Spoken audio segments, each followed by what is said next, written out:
안녕하십니까, 이표도입니다. 저희가 오늘은 골드만삭스가 재미있는 보고서를 발표를 해서 그 부분을 업데이트 해드리기 위해서 이 영상을 준비를 했습니다.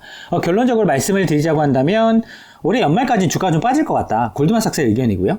하지만 내년 2024년 연말 기준으로 보게 되면 이익은 오히려 증가할 것 같다.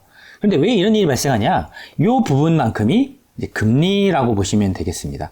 이제 금리가 올라가니까 그 부분 때문에 주가는 빠지고 이익이 올라가는 부분이 사실 계속 신경이 쓰일 것이다. 그래서 2023년을 지나서 2024년이 되게 되면 새로운 투자 기회가 온다.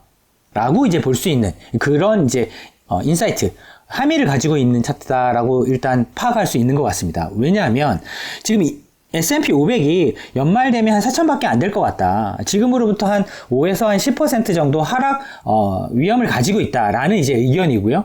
하지만 기업의 이익이라는 것이 작년 대비해서 올해가 사실 1분기 실적은 지난해 대비해서 좀 나쁘지 않은 상황이었거든요. 그런데 이제 2분기나 3분기를 들어가면서 이익이 좀 빠질 것 같으니까 지금 시장에서 지금 두려워하고 있는 부분이 있는 건데, 문제는 그것보다 더 중요한 것은 올해 연말이 되면 될수록 주가는 좀 하락하겠지만 그 하락한 시점에 봤을 때는 이익이 올라가는 부분을 놓고 2024년에는 기회가 있을 수 있겠다라는 부분을 여기서 발견할 수 있게 됩니다.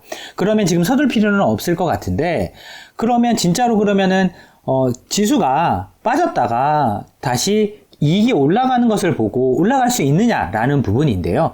왜냐하면 처음에 말씀드렸던 금리 때문입니다.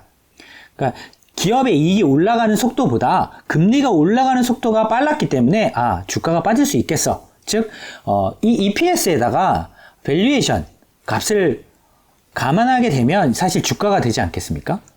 그런데 이 금리가 올라간다는 것은 이제 밸류에이션이 떨어진다는 의미가 되겠고요. 그럼 주가가 떨어질 텐데, 문제는 이제 금리가 다시 피크아웃, 리세션, 불황을 보고 나서 밸류에이션이 다시 올라가게 되면 여기다가 EPS가 증가만 해준다고 한다면 당연히 주가는 올라가는 그런 그림이 될 것 같습니다.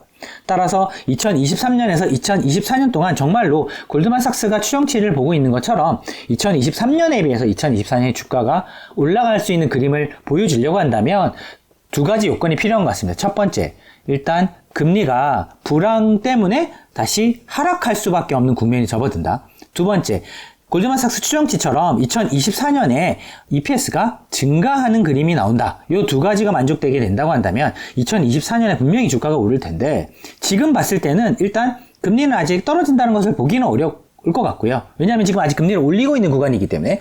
그럼 막상 이제 금리가 떨어지는 구간에 되게 되면 그때부터 마치 이제 주가가 오를 것처럼 이제 오해를 할 수가 있는데, 과거의 히스토리를 보게 되면 금리를 인하하는, 그러니까 불황 때문에 인하하는 구간의 초입에서는 주가가 오른다기보다는 주로 채권 가격이 올랐습니다. 이제 주가가 하락하는 폭을 보고 충분히 조정을 받았다 싶었을 때 사람들은 이런 이익이 증가할 수 있는 확률에 대해서 고민하게 될 것 같고요. 그렇다고 한다면 그때쯤 되면 이제 밸류에이션이 떨어졌던 부분이 회복되면서 밸류에이션 값이 올라가면서 거기에 이익 증가율이 또 올라와서 결국 주가가 올라가는 그런 프로세스를 따르지 않을까 싶습니다.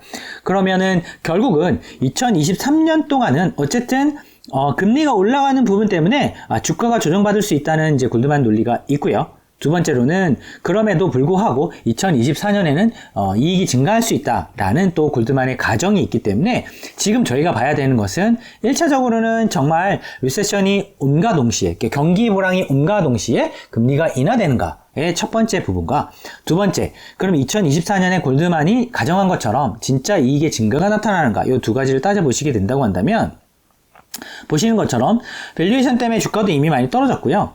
그리고 2024년에 골드만 가정처럼 이익이 많이 증가한다고 한다면 요 금리 때문에 가격 조정이 많이 일어난, 괴리가 많이 일어나는 부분이 회복될 것이기 때문에 주가 역시도 이런 이제 루트를 따라갈 가능성이 높다. 그래서 저희가 이제 계속 사실 업데이트 할 때마다 말씀드렸던 건데, 만약에 정말로 이런 가정이 이제 적용된다고 한다면 올해 하반기에 불황이 나와서 정말로 모두가 좀 힘들어하거나 주가에 대해서 되게 비관적으로 돌변했을 때 아마 투자의 기회를 찾을 수도 있겠다라고 생각할 수 있는 부분이 여기서 이제 발견되는 부분인 것 같습니다. 하지만 지금 여기서 방금 말씀드렸던 이 큰 두 가지의 가정이 하나라도 위배되는 경우에는 생각보다 주가가 횡보할 가능성도 사실 있어 보이기 때문에 너무 이제 빨리 진입할 필요는 없어 보이고요. 만약에 저희 역시도 지금 말씀드린 것처럼 저희는 너무 빨리 진입하려고 하지는 않고 있습니다. 따라서 저희가 추후에 이런 부분에 대한 이 친구가 이제 금리가 떨어지는 시그널이라던가 혹은 2023년에 이익이 진짜 증가하는 골드만삭스 시나리오처럼 증가할 수 있는 힌트들이 또 모여지게 되면 이 부분 역시도 업데이트해서 이런 주가의 갭 자체를 해결할 수 있는 실마리를 찾아서 또 업데이트해서 또 영상을 준비하도록 하겠습니다. 감사합니다.